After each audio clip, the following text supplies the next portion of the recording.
샤스타산은 서쪽 하늘을 배경으로 우뚝 서 있었다. 산 아래에 자라고 있는 소나무와 전나무는 이 산을 마치 초록빛 링에 세팅된 백광으로 빛나고 있는 다이아몬드처럼 보이게 했다. 눈 덮인 산봉우리는 반짝거렸고 해가 지평선으로 내려가 그림자가 드리워지면서 순간순간 산봉우리의 색이 달라지고 있었다. 지역 전설에 따르면 이 산에는 샤스타산의 형제단이라고 불리는 신성한 존재들의 그룹이 있다고 하는데 이들은 대백색 형제단의 일부이며 아주 먼 고대부터 오늘날까지 계속해서 그 맥이 이어져 왔다고 한다. 나는 연방정부와 관련된 업무를 맡아 산자락에 위치한 작은 마을에 일정 기간 파견되었고 공무를 보는 시간을 제외한 나머지 시간은 이 형제단에 관한 소문이 사실인지 알아보고 싶은 마음에 산 근처를 여기저기 돌아다녔다. 나는 동양을 여행하면서 배운 것이 있었는데 바로 대부분의 소문, 신화, 전설은 그 근원에 있어서 일반인들보다는 궁극의 진리를 구하는 학생만이 알아볼 수 있는 진실이 있다는 것이었다. 나는 샤스타산과 사랑에 빠졌고 매일 아침 거의 무의식적으로 샤스타산의 영과 이 전설의 형제단의 멤버들에게 나의 경외심을 보냈다. 나는 이 지역 전체에서 뭔가 비범함을 느낄 수 있었는데 여기서 내가 경험했던 일들을 돌이켜보면 이 산은 아주 오랜 세월 동안 그 특별함을 유지해왔던 것이 분명하다. 홀로 생각해야 할 것이 있거나 뭔가 중요한 결정을 내려야 할 때면 산길을 따라 긴 하이킹을 하는 것이 내 습관이 되었다. 나는 여기 이 자연의 위대한 거인 안에서 즐거움과 영감을 얻을 수 있었으며 내 영혼을 감싸주고 몸과 마음을 재충전해주는 평화를 찾을 수 있었다. 여느 날처럼 나는 또다시 산의 중심부로 깊이 들어가 이런 깊은 숙고의 시간을 보낼 요량으로 하이킹을 떠났다. 그러나 뒤이어진 경험은 다시 일상으로 돌아가 공무에 매진하기 전까지 내가 다른 행성에 와 있는 것이 아닌가 하고 생각해 봐야 할 정도로 내 삶을 완전히 뒤바꿔 놓았다. 그날 아침 나는 해가 뜨기 전 새벽에 집을 나서서 마음이 이끄는 대로 걸을 작정을 하고는 조금은 막연한 마음으로 신께서 내 길을 인도해 주시기를 기도했다. 정오쯤 나는 산 중턱에 올랐는데 그곳의 남쪽 풍광은 마치 꿈처럼 아름다웠다. 오후가 되면서 점점 날씨가 더워졌고 나는 휴식을 취할 겸 자주 멈추어 서서 맥클라우드 강과 계곡 그리고 마을 주변으로 길게 뻗어 있는 이 넓은 지역의 빼어난 풍경을 감상했다. 점심을 먹을 시간이 되었을 때 나는 맑고 차가운 샘물을 찾았다. 손에 든 컵으로 물을 뜨기 위해 몸을 숙인 그때 머리부터 발끝까지 전류가 흐르는 것이 느껴졌다. 나는 주변을 둘러보았는데 바로 내 뒤에 한 젊은 남자가 서 있었다. 언뜻 보기에는 나처럼 하이킹을 온 사람 같았다. 나는 그를 더 자세히 살펴보았고 그가 평범한 사람이 아니라는 사실을 즉시 깨달았다. 이 생각이 내 마음에 스쳐 지나간 순간 그가 미소를 지으며 다음과 같이 말을 걸어왔다. 형제여, 당신이 손에 든 컵을 잠깐 준다면 내가 그 샘물보다 훨씬 더 생명력으로 가득 찬 음료를 주겠습니다. 나는 그에게 컵을 주었고 컵은 부드러운 크림처럼 보이는 어떤 액체로 금방 가득 찼다. 나에게 컵을 돌려주며 그가 말했다. 이걸 마시세요. 액체를 마신 나는 화들짝 놀랐다.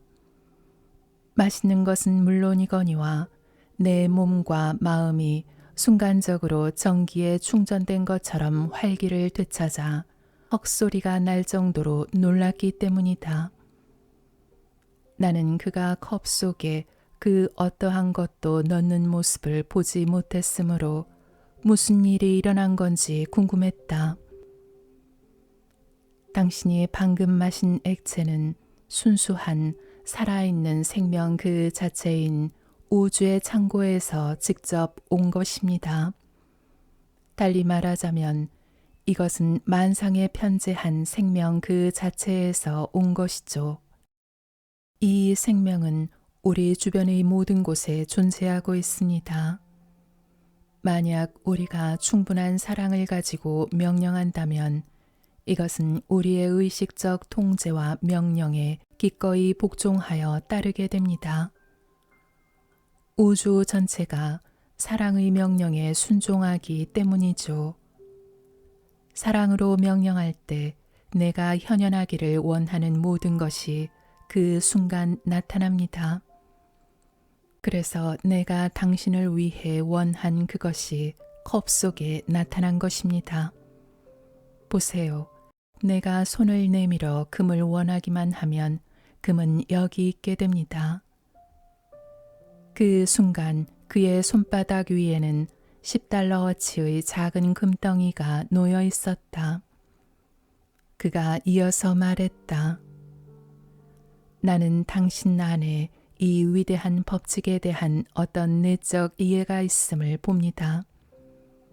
그렇지만 당신의 외적 의식은 이 법칙을 스스로 사용해서 편재한 우주의 근원 창고에서 원하는 것을 끌어올 수 있을 만큼 이를 충분히 인식하지 못하고 있습니다.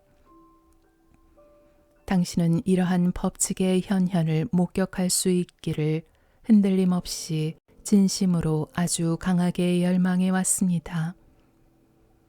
따라서 오늘의 이러한 일들이 당신에게 일어나는 것이 더는 늦추어질 수 없었던 겁니다.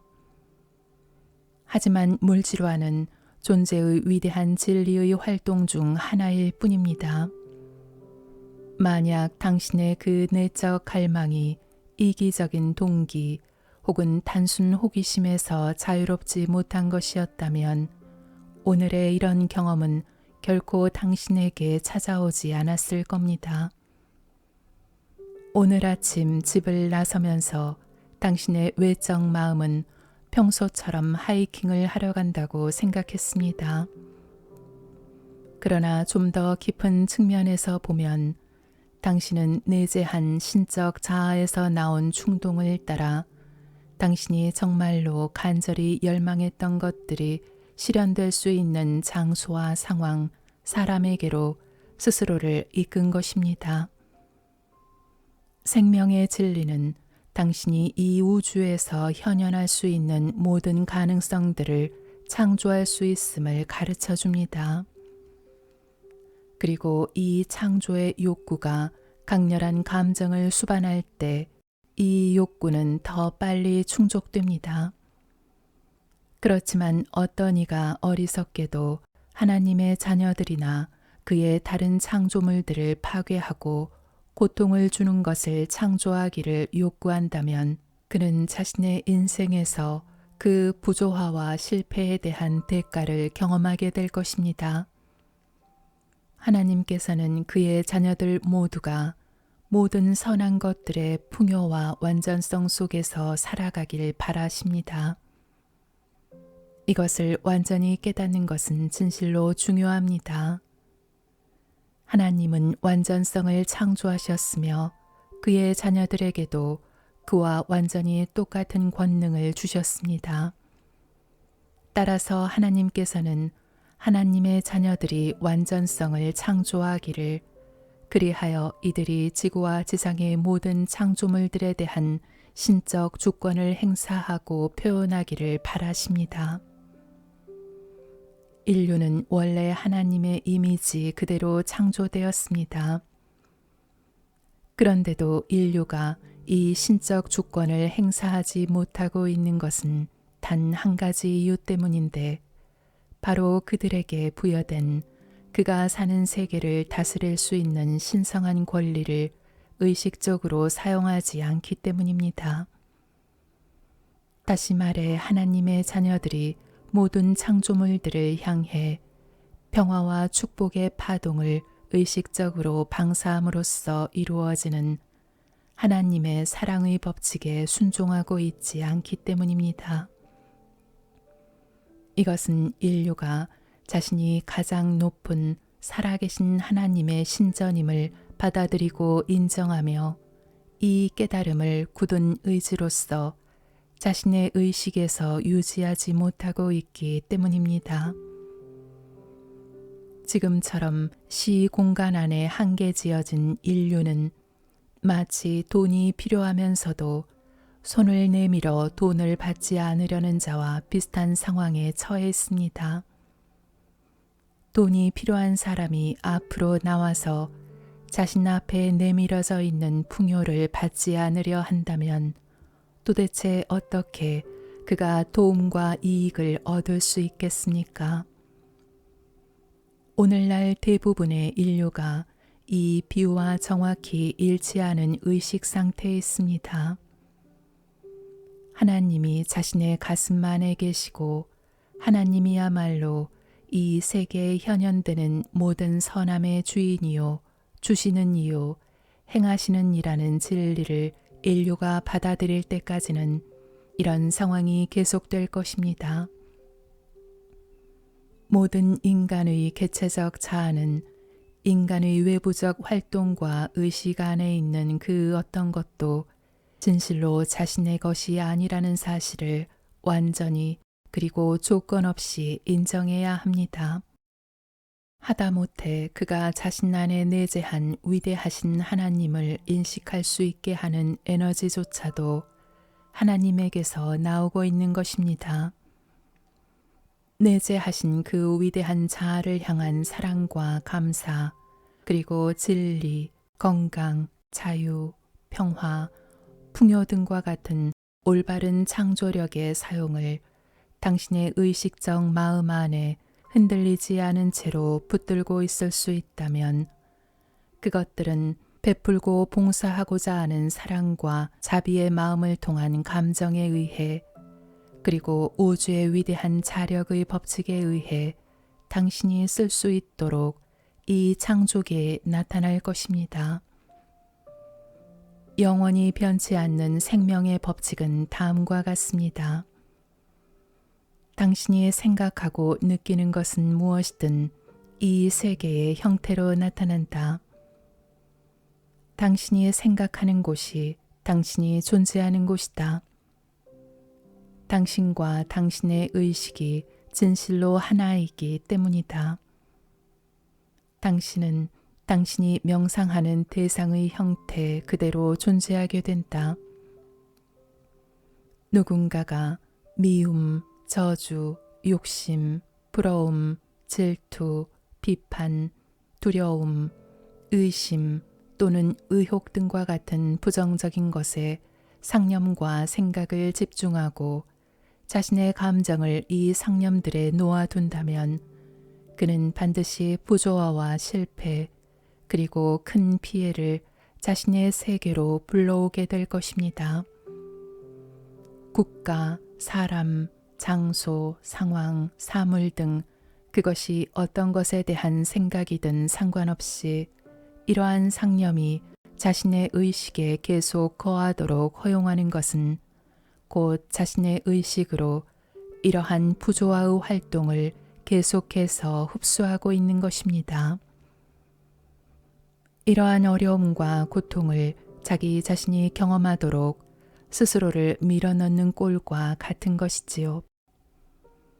이런 모든 부조화적인 창조물들은 그의 상념과 감정에 의해 그 자신의 내면과 그의 세계에 나타납니다.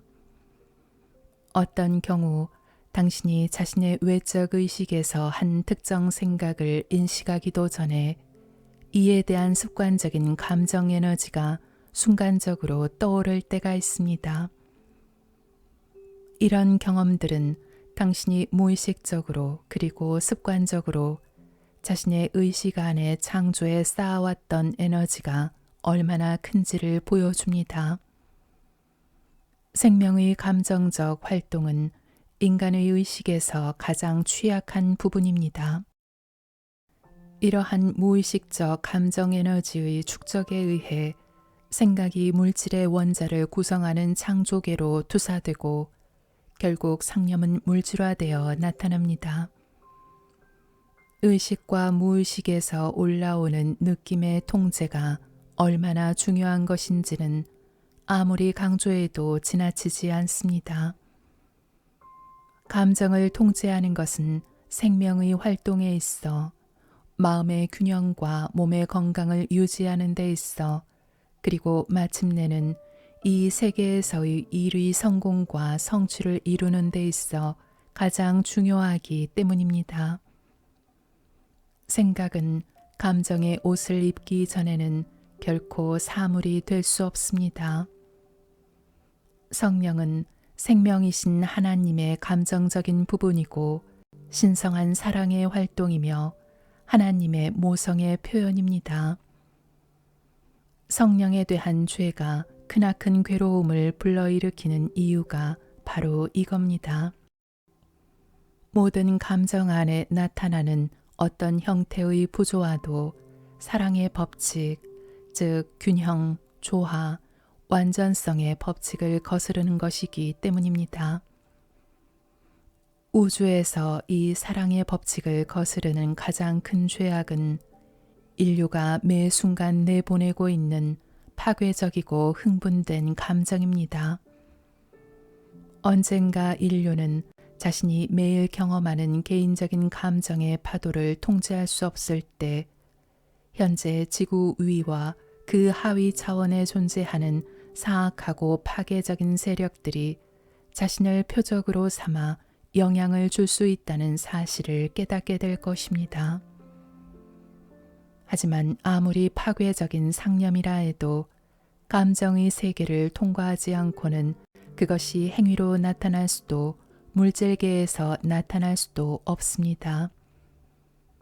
왜냐하면 물질적 원자들은 이 감정체 혹은 감정계의 단계에서 구체적 상념에 의해 형태로 나타나기 때문입니다.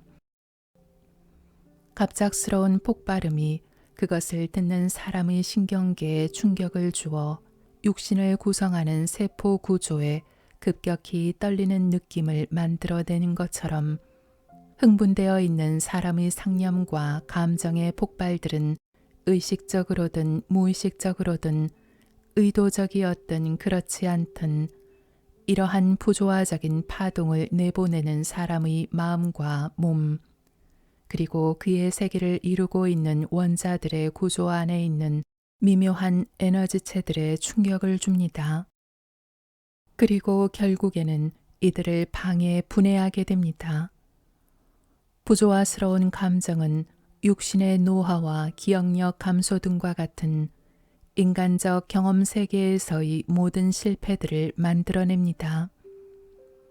부조화스러운 감정이 육신에 미치는 영향은 비유하자면 건물의 벽돌을 고정해주는 시멘트가 반복적인 충격을 받게 되는 그리고 그 강도가 매일 증가하는 상황과 같습니다.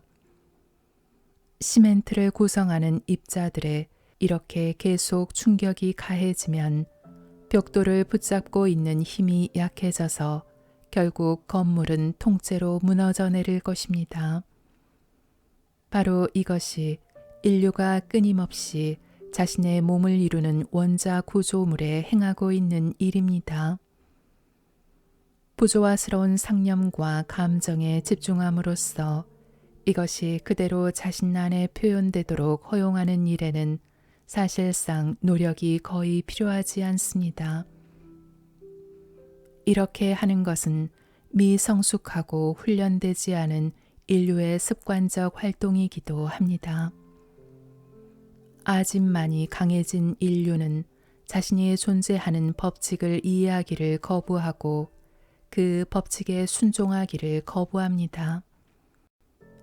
자신의 생각과 감정을 통제하지 못하거나 통제하지 않으려는 이는 나쁜 길에 들어서 있는 것입니다. 그의 의식의 모든 문은 다른 사람의 감정과 마음의 파동에 의해 촉발되는 파괴적인 활동에 대해 활짝 열려 있기 때문입니다. 몰인정하고 파괴적인 충동에 굴복하는 데는 힘이나 지혜가 필요하지 않으며 그 어떤 훈련도 필요하지 않습니다. 이런 충동에 굴복하는 인간은 그가 완전히 자란 성인이라 해도 자기 통제의 발달면에서 보면 그저 어린 나이에 불과합니다. 요람에서 무덤까지 인류가 감정의 통제에 대해 거의 배우지 못했다는 사실은 인류의 삶에 드리워진 어두운 그림자입니다. 오늘날의 서구 세계에 그 무엇보다도 필요한 것은 이러한 점에 대한 주의와 성찰입니다. 부조화스러운 생각, 감정, 활동에 굴복하기는 쉽습니다. 예전에도 그랬듯 지금 대부분의 인류는 전적으로 스스로 창조해낸 부조화스러운 환경과 인간적 관계들에 둘러싸여 있기 때문입니다. 한계지어진 상황들을 영원히 초월하기 위해 인간은 외적 의식을 통제하여 이러한 상황에서 벗어날 수 있도록 자유의지로 노력해야 합니다. 인간이 자신의 생각과 감정을 통제할 수 있기 전까지는 다른 어떤 이도 그를 불행, 부조화, 파괴적인 상황들에서 벗어나게 할 수 없을 것입니다. 이런 식으로 인류는 편재한 생명이 자신의 마음과 육체로 온전히 흘러 들어오는 것을 막고 있습니다.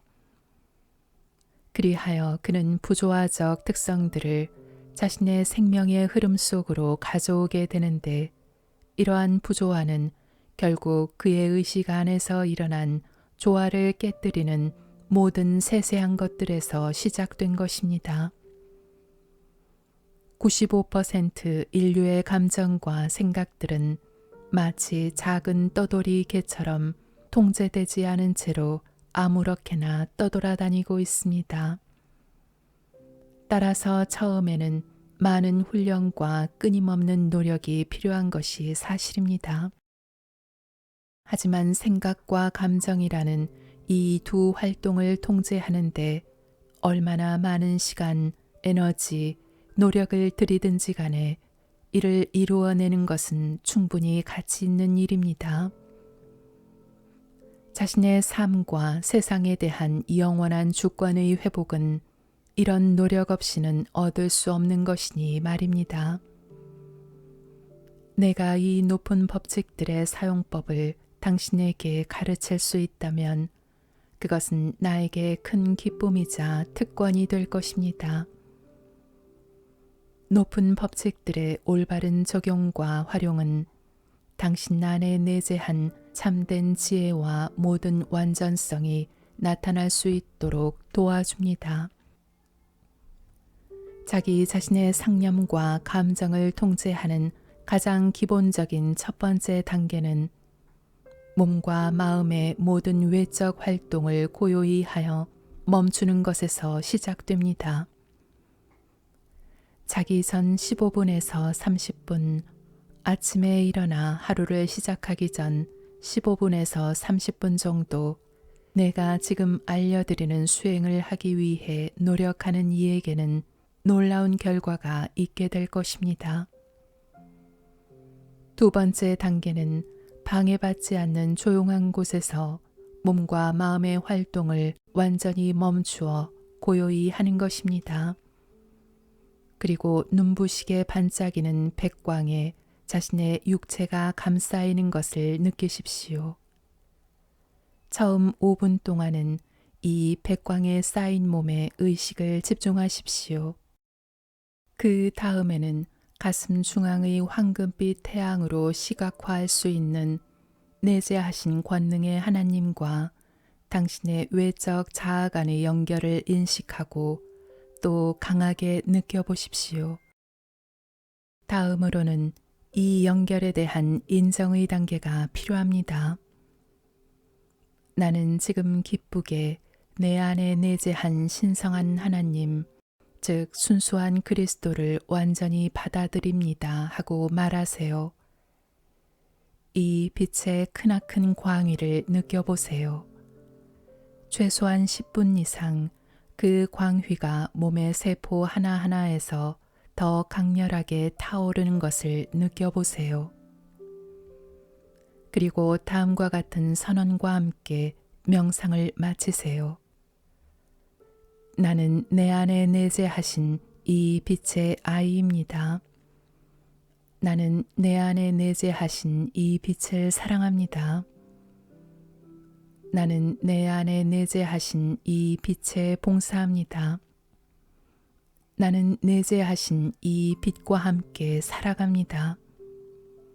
나는 보호되고 밝아졌으며 풍성하고 양육하는 빛에 잠겨 있습니다. 나는 내 안에 내재하신 이 빛을 축복하고 감사합니다. 항상 기억하십시오. 사람은 자신이 명상하는 대상 그대로 존재하게 됩니다. 만물이 빛에서 나왔기 때문에 빛은 최고의 완전성이자 권능 그 자체입니다. 빛에 대한 묵상과 숭배는 마음 안에서 밝은 빛, 건강, 힘, 몸의 질서가 나타나도록 합니다.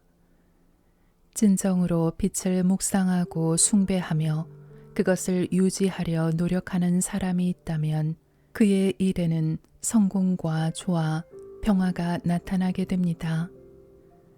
시대와 상황을 불문하고 생명의 가장 위대한 업적을 표현해온 이들은 빛은 지고하고 어디에나 있으며 우주 만상이 빛 속에 존재한다는 말을 해왔습니다. 이러한 진리는 오늘날에도 사실이듯이 100만 년 전에도 사실이었습니다. 인류의 기록이 남아있는 가장 오래된 시대부터 살펴보면 지혜롭고 위대한 이들이 몸과 머리에서 빛이 방사되어 나온다는 묘사가 모든 시대에 존재해 왔습니다. 그들이 묘사한 빛은 당신의 집에 있는 전등불만큼이나 실제적인 것입니다. 각각의 사람들이 발산하는 빛을 보여줄 기계가 개발될 날이 머지 않았습니다. 그때가 되면 누구든 물리적 시각으로 이를 관찰할 수 있게 될 겁니다. 이 기계는 오염되거나 변색된 오라의 부분들, 즉 하나님의 빛 주변에 낀 안개까지도 보여주는데 이는 개인적 자아가 부조화스러운 상념과 느낌을 통해 만들어낸 것입니다. 바로 이것만이 위대한 생명과 그 에너지의 흐름이 오용되고 오염되는 길입니다. 만약 당신이 이 수행을 신실하게 매일 행하고 이 백광의 빛을 당신의 몸과 마음을 이루고 있는 모든 원자들 안에서 깊고 강하게 느낄 수 있다면 당신은 이 안에 영원히 내재한 놀라운 활동과 권능 그리고 완전성에 대한 차고 넘치는 증거들을 받게 될 것입니다. 이 활동과 권능, 완전성은 빛 속에 깃든 것이며 빛 속에서 영원히 활동합니다. 당신이 아주 짧은 순간만이라도 이것을 경험한다면 당신은 더 이상 이에 대한 증거가 필요치 않게 될 것입니다. 왜냐하면 당신 자신이 그 증거가 될 것이기 때문입니다. 이 빛이 바로 하나님의 왕국입니다. 이 빛으로 들어가서 평안에 머무십시오. 아버지의 집으로 돌아가십시오.